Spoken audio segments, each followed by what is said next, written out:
Continuing coverage in the race for Herkimer County Family Court judge. After 31 additional ballots were found late on Friday, one candidate has unofficially been declared the winner in the Republican primary. News Channel 2's Caitlin Erla has more from both candidates.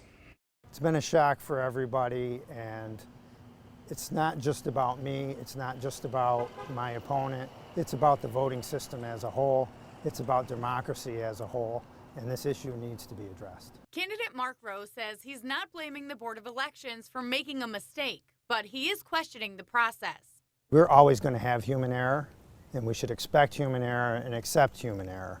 But I think that the process itself is very, very flawed here. I think we see it, and I think that the process has to be examined. Candidate Thad Luke is unofficially declared the winner in the Republican primary with 5 votes ahead of Rose. This after the Board of Elections found 31 uncounted ballots. I certainly believe it was a mistake. There's no one in that election office who's trying to fix this election.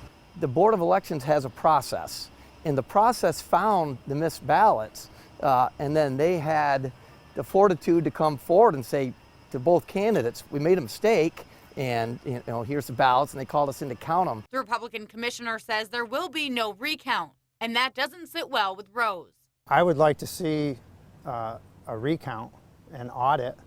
It's my understanding that a lawsuit would have to be brought.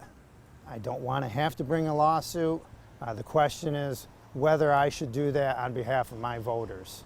And they need to know. As for Luke, the fact is they found their mistake. They have a process, and they found it, and they corrected it. Hopefully, I corrected it, accurately. And listen, I understand it's easy for me to to take the position I am because I got more votes, but that is how I feel. The Republican commissioner says votes should be certified by the end of the week. If it ends up being official, Luke would end up on the Republican line in November, as well as the Independence line. Rose would be on the Conservative line. In Herkimer County, Caitlin Erla, News Channel 2. Coming up,